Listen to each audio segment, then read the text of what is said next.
Sister-in-law kept making subtle comments about how my engagement ring was so simple and how her brother should have gotten me something grander.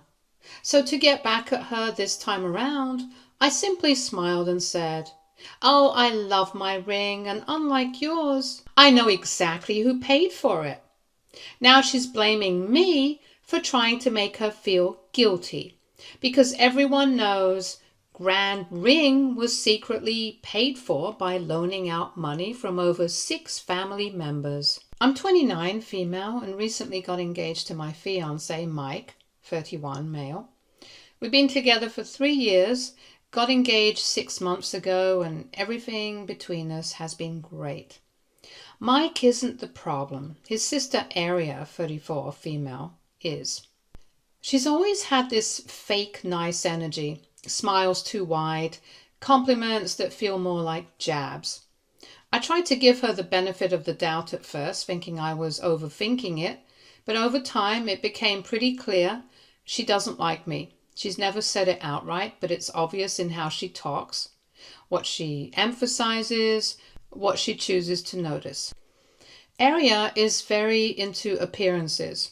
She's married to Rob, 37, male, who's well off. She's always showing off her lifestyle, designer clothes, luxury handbags, vacations, jewelry. Every detail of her life seems curated for social media, and that's fine. People like nice things, but with her, it always comes wrapped in this vibe of superiority. First time she saw my engagement ring, she said something like, "Oh, it's so simple, so classic." I thanked her, not really sure how to respond, but from then on she kept bringing it up. Every time we saw each other, she'd find a way to reference it. She'd compare it to hers, a massive diamond cluster, and say things like, "Maybe Mike should have asked Rob for help," or, "Oh, maybe you'll upgrade later." Always with a little smirk, always in front of people. At first I ignored it. Mike had already warned me that Aria could be a lot, and that it's better to let her words roll off. So I did, but it wore on me. It's hard to sit through every family dinner while someone makes jabs at something meaningful to you. One time she showed me a celebrity's ring and said, "Doesn't this look like yours? Just, a little more substantial." Then she laughed. I smiled, said nothing, and kept my face neutral, but inside I was tired. Last week there was a family barbecue. Aria and Rob arrived like they were attending a gala. Her wearing stilettos in the grass, him in a button-up and loafers. Aria sat next to me and almost immediately grabbed my hand to look at my ring. "Still wearing the little guy, huh?" she said, loud enough for the table to hear. Then turned to her mom and started talking about how Rob had just surprised her with a ring upgrade. "So thoughtful," she said. I stared at my plate, trying not to let it get to me, but it did. Fast forward a few days. We're at Mike's cousin's engagement party. Aria walked in, sparkling head to toe, that ring of hers catching every light. She made a show of talking with her hands, brushing her hair back to flash it as much as possible. When she came over to talk, she said, "Oh, still wearing that ring? You must really love it." This time, I didn't bite my tongue. I smiled and said, "Yeah, I love it, and unlike yours, I know exactly who paid for it." She paused, blinked, smiled again, but it was forced. Then she walked away, quiet, for once. Later that night, I told Mike. He laughed, said he wished he'd seen her face. He knew what she'd been doing and told me he was proud of me for finally clapping back. The thing is, I didn't just pull that line from nowhere. I knew a bit more about her ring than she thought. Mike had told me a while back that Aria had actually helped pay for it herself. Rob didn't want to spend that much, so she chipped in. But she never told anyone. She made it sound like Rob just surprised her out of pure love and deep pockets. And that was the image she clung to, pampered, adored, dripping in gifts. Mike had mentioned it casually. Aria had had asked a few people in the family for help paying for it. Mike included. She borrowed money from her parents, his uncle, a cousin, even Rob's sister. No one really pushed her to pay them back, but everyone remembered. So when I made that comment, I wasn't trying to expose her. I just had enough of her acting like I should be ashamed of my ring. I love my ring. It was earned, chosen with care and given with love. For about 2 weeks after that party, things were quiet. No texts, no comments on social media, nothing in the family group chat. I thought maybe she'd finally dropped it. Nope. Out of nowhere, she posted a massive paragraph in the extended family group chat. She didn't name me, but it was clear who she meant. She said it was sad when people tried to humiliate others to make themselves feel better. That some people acted humble but were full of envy. That it didn't cost anything to just be kind. The chat went dead. No one replied for hours. Finally, Mike's cousin Eric dropped a single line. "I don't think anyone's trying to humiliate anyone, Aria. Let's all just chill." That was it. But it said enough. I wasn't the only one who saw through her act. Later, Mike's aunt called him. She said Aria had been venting non-stop, telling everyone I humiliated her, spread rumors, made her feel small. She was especially mad because she thought I told people she didn't pay for her ring. Thing is, I didn't. But Aria had borrowed money from so many people that the story had already made its rounds. People just weren't talking about it. They knew, they just didn't say it. I decided not to feed into it. I didn't respond in the group chat or defend myself, but I did post something on my private Instagram story. A black screen with white text that said, "It's okay to be proud of something simple when it was earned honestly." Aria saw it in minutes, and 10 minutes later she messaged me a long paragraph saying I was dragging her publicly, making her feel bad for liking nice things, turning people against her. She told me I was being cruel. Then she said something that stuck with me. "I only pointed out how plain your ring was because I thought you deserved better." That was when it all clicked. She genuinely thought she was helping, or at least convinced herself that's what she was doing. I didn't reply. After that, she sent more messages. I didn't open them. I didn't block her. I just stopped. I didn't want to fight. I didn't want to explain that people knew long before I said anything, that her own choices were finally catching up to her. A couple of weeks later, Mike's cousin Lara had a baby shower. I almost didn't go, but Mike insisted and Lara personally invited me, so I went. Aria was there, of course, wearing designer everything, overly loud, trying to command attention, but people were different around her, less eager, less wide-eyed. One cousin whispered near me, "Careful what you say, Aria might take out another loan." I looked over and saw Aria freeze mid-sentence, just for a moment. Then that tight smile came back. Later, Mike told me that Aria had cornered him in the parking lot after the party. She was furious. Their mom had apparently asked her to start paying back the money she borrowed. Aria was convinced I was the one who told, but I hadn't. It wasn't me. The truth was, everyone had just stopped pretending. She said I was jealous, that I'd never know what it was like to have something grand. Maybe she's right. I've never had a massive diamond, but I also don't have debt hanging over my head. I don't owe half my family money. I don't spend my life trying to convince people I'm something I'm not. What I have is peace. A fiancé who sees me, respects me, and never needed to impress me with a ring we couldn't afford. I have a relationship built on love, not performance. Aria hasn't shown up to the last 2 family events. No one really asks where she is. Conversations are easier now, lighter, like people finally stop tiptoeing. Mike's mom told him recently that she regrets not seeing the sign sooner, that she felt silly for not asking Aria where the money went, that maybe this was the wake-up call she needed. I don't think Aria will ever admit anything, not to us, not to herself, but I also don't need her to, because I never said anything out of spite. I just finally stopped pretending I didn't notice what she was doing. And when she got uncomfortable, it wasn't because I exposed her, it was because the image she worked so hard to create finally cracked. And she couldn't blame that on anyone but herself. Now I wear my little gold ring, still live in our cozy apartment, and still plan our wedding with Mike over takeout dinners and music in the background. No debt, no drama, just us.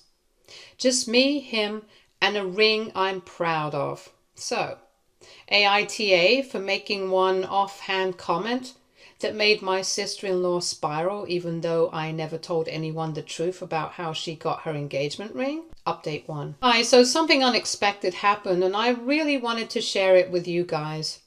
It started with a text one weekday afternoon from a name I didn't recognize. Someone named Alex, claiming to be friends with Aria's husband, Rob. Sounded casual enough. Asked how I was doing, mentioned that Aria had been really upset lately. Seemed like small talk, until Alex said Aria was blaming someone for embarrassing her publicly. Haunted tone. I replied politely, not admitting anything, but neither denying it. Politely ended it there. A few days later at work, I ran into a mutual friend, one of Mike's cousins from out of town. Over coffee, they asked me casually if I heard about Aria's recent meltdown. I shrugged. It wasn't my news to share. Friend lowered their voice and said Aria had sent a nasty email to most of the family, repainting everything so it looked like I had orchestrated some vindictive smear campaign about how her ring was financed. Friend looked genuinely confused. Asked if I really did that. I said no. Friend nodded, whispered that most of the family thinks Aria's carrying on about nothing. Then they changed the subject. I knew then I had to decide whether to stay silent or stir the pot again. I considered posting something but decided against it. Instead, I waited for Aria to slip. And she did. At her company holiday party, she showed up wearing a fresh engagement ring, even bigger than before. Completely new design, bigger rock, triple halo. It sparkled so much it hurt to look at. She was beaming, but something felt off. Her smile looked tight. A co-worker cornered me later and said Rob told the company Aria had been hurt by family gossip and needed something nice to cheer her up. I didn't mention I heard about the new ring, just nodded and smiled. Next Sunday, I ran into Aria at a mutual friend's brunch. It was a let's keep it calm dinner. She came in with that new ring front and center, that strained version of confidence. She asked how things were. I answered casually. She said, "Oh, you look happy now," and lingered on my hand as if waiting for a response. I said I've been good. She told me we should hang out more. I said, maybe. She smiled like she meant it and walked away. I didn't panic. I didn't react. I felt a shift. Something about that morning said we were entering a new phase. Fast forward a couple of weeks, Mike and I got invited to a dinner hosted by Aria and Rob. Surprised me, but they insisted. Setting up upscale rooftop. Food was amazing. Conversation polite but forced. Then Aria made a toast, all smiles. She talked about family and gratitude and loyalty. But when she raised her glass, she paused and said something that hit me.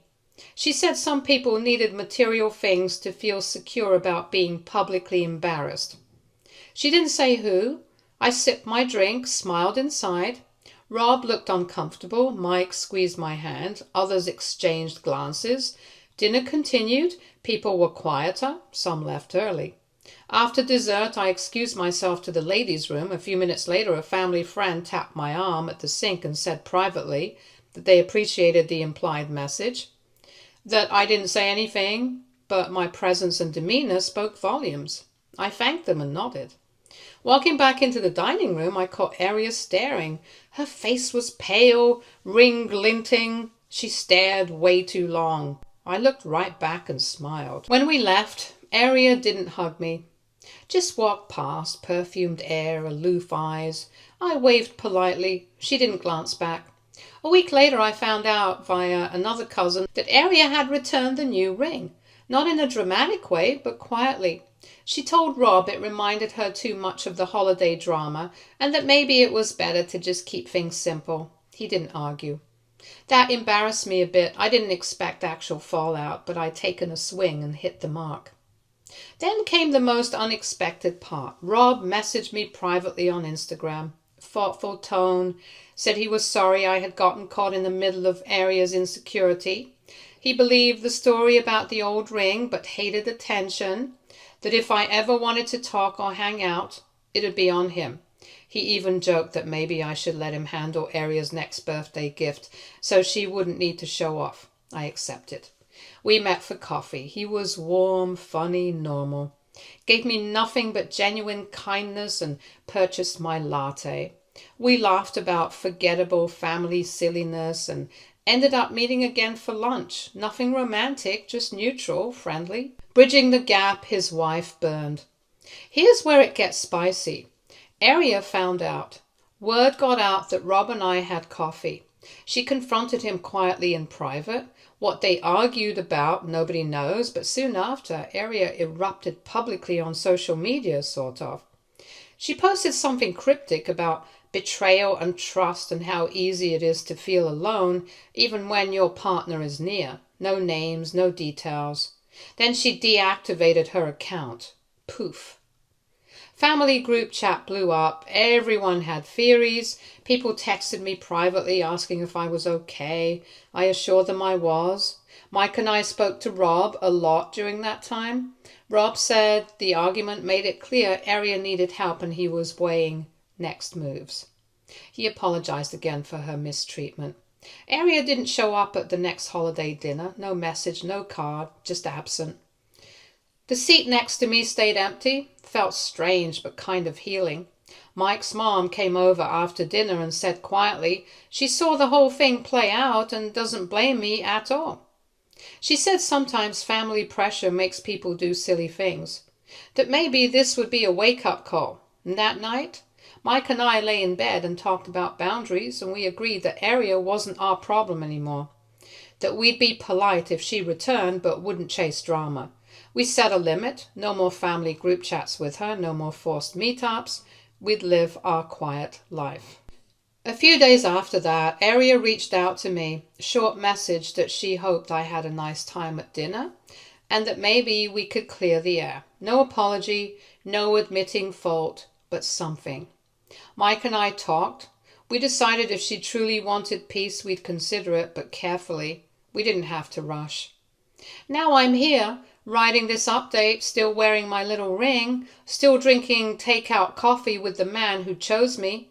Family life feels calmer. Aria's drama simmered down. Her public silence lasted longer than I expected.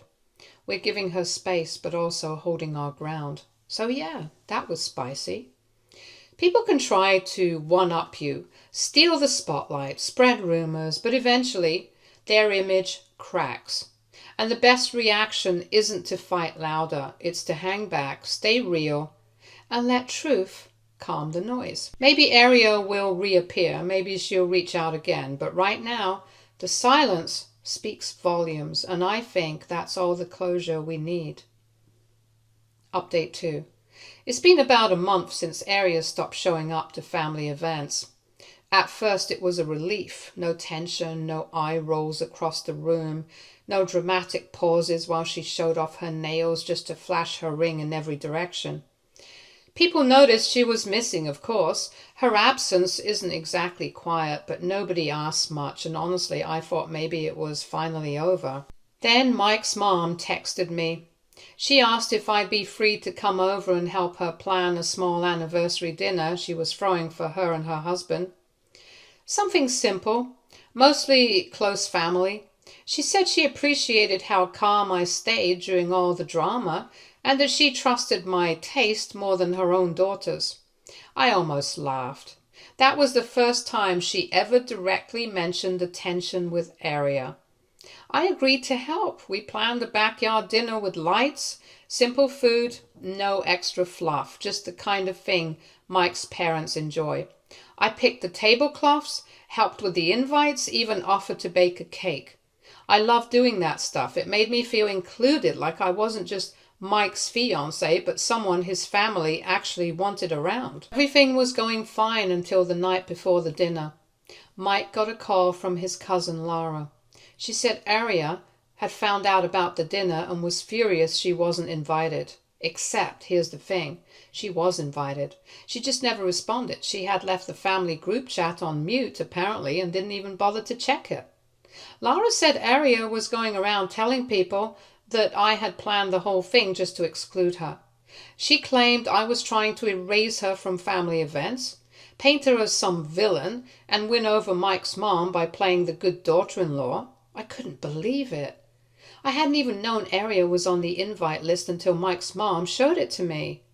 Aria told a few people that she was going to come anyway, even though she wasn't wanted, just to show everyone she couldn't be pushed out.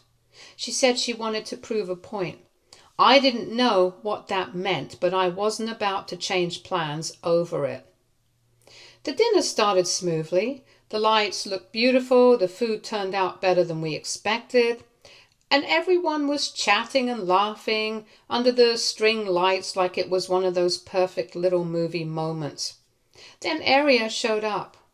She wore a silver gown, not a dress, a full-on gown, floor length, beaded, low back, with heels that made her taller than everyone there. She looked like she had walked off a red carpet and straight into our barbecue. Everyone got quiet when she arrived. Mike's mom gave me this sideways glance like she didn't want a scene but also couldn't believe what she was seeing.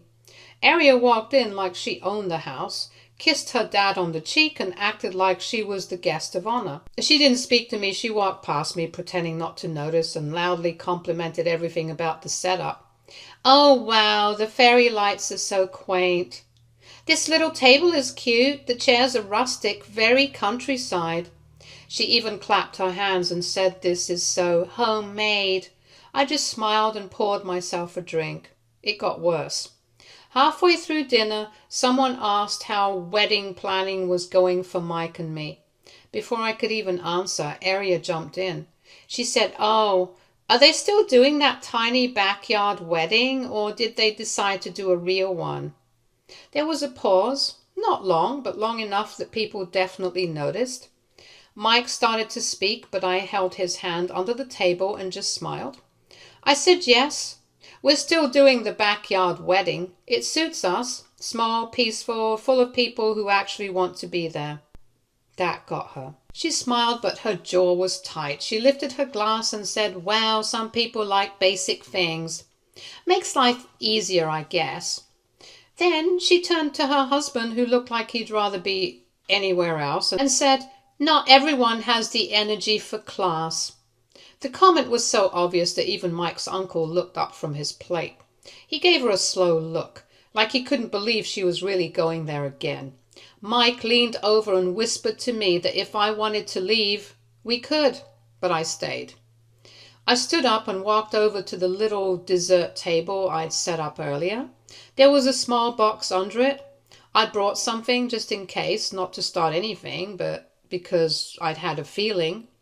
I picked up the box and walked back to the table. I placed it in front of Aria and said, "This is for you. A little thank you for all the inspiration." She opened it slowly. Inside was a tiny glass figurine. A woman holding a giant diamond ring completely tipped over like it was dragging her down. It was small, hand-painted, delicate. Aria stared at it. Then she looked up at me. I said I found it in this little shop that sells funny wedding gifts. It reminded me of someone who values sparkle more than support. Thought you'd appreciate the artistry. She didn't speak. She closed the box, stood up, and walked out of the yard without saying goodbye. Her husband followed her without a word. They got into their car and left. No drama, no yelling, just silence. Everyone turned to me. Mike's mom burst out laughing, so did his cousin. One by one, people chuckled and went back to eating. No one looked shocked. No one looked upset. That night, Mike's mom hugged me and said she was glad I was going to be part of the family. She said Aria always needed someone to mirror her energy back at her, and I done it with class. I don't know what Aria will do next. She's probably going to spin it into some story where I embarrassed her for no reason. Maybe she'll post something cryptic online. Maybe she'll try to rally a few relatives to her side, but I've stopped worrying about that. Update 3. After the anniversary dinner, things went oddly quiet again. I thought maybe she was regrouping, figuring out her next move, but instead, nothing came. No posts, no group chat messages, no sudden visits. She didn't even show up at Mike's mom's birthday the following week. She sent a bouquet and a text. That was it. But what she did do was start working through other people. Subtle stuff, like telling her cousin that I was controlling, that I didn't let Mike make any decisions for our wedding, that I was turning the family against her, that I only stood up to her because I was jealous of the life she had. That part made me laugh. She also started reaching out to people Mike hadn't talked to in years. Old friends, distant cousins, people she assumed would believe her version of the story because they didn't really know me. But here's what she didn't realize. Most people who've been around her for more than an hour can feel her energy. That constant need to be the center of attention, that edge in her voice when she's trying to act sweet but can't quite hide the judgment underneath. And slowly, people started drifting away from her. I didn't ask anyone to take sides. I didn't make announcements or have secret phone calls. I just lived my life. Apparently years ago, before Aria got engaged, she had a falling out with Rob over money. Nothing shocking there, but what most people didn't know was that Aria had actually been engaged once before Rob. A short engagement kept quiet from most of the family because it ended fast. The first guy was from out of state. They met while she was in college and got engaged after 6 months. Gave her a family heirloom ring, small but old. Unique. Aria hated it. She wanted something flashier. So she broke off the engagement and gave the ring back, or at least that's what she told everyone. Turns out she never returned it. She held on to it for years. When she finally got engaged to Rob, she sold the old ring to help pay for the new one. No one knew, not even Rob. She told her parents she gave the ring back out of respect. They believed her. But after the mess at the anniversary dinner, Aria's mom went looking through some of Aria's old boxes out of suspicion. She found the original receipt from the pawn shop and she brought it to Mike's dad, and they decided not to confront her yet. Instead, they decided to talk to us. Mike's dad pushed the box towards us. Inside was a simple letter, not from Aria, but from the man she was once engaged to. He had written it when he sent the ring years ago, saying he hoped she'd treasure it as much as he did, that it had been in his family for 3 generations, that he was proud to pass it on. I sat there holding this letter from a stranger I'd never met and felt something tighten in my chest. Not anger, not pity, just sadness for that man, for the ring, for what it represented, and for the fact that Aria saw it only as an object to flip for something bigger. Mike's mom came over and sat beside me and said that after everything that's happened, she wanted me to have the letter, not the ring. That was gone. But the letter, the story, the history.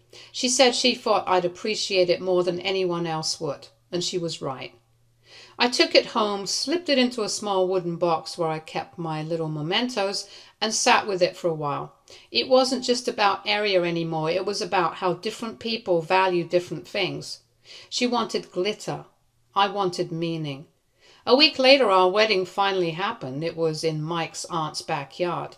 String lights, mismatched chairs, homemade food, and music played off someone's phone, connected to a speaker. It was perfect. Aria didn't come. No surprise there. The wedding was filled with people who knew us, loved us, and didn't care about appearances. And for the first time in months, it felt completely free of the weight she had been placing on my shoulders. After the wedding, Mike's cousin sent me a picture. It was Aria's old ring from Rob, not the flashy one she wore now, but the first one he proposed with. Smaller, simpler, she used to wear it before she had the money to upgrade. The cousin had found it on a second-hand website. Aria had apparently sold it too, probably to pay off a debt she didn't want to admit to. That was the moment I realized the biggest difference between us. Aria never wanted the relationship. She wanted the image, the applause, the perfect Instagram life. She collected moments like trophies, only keeping the ones she thought looked good in pictures, and anything that didn't sparkle enough, she tossed it.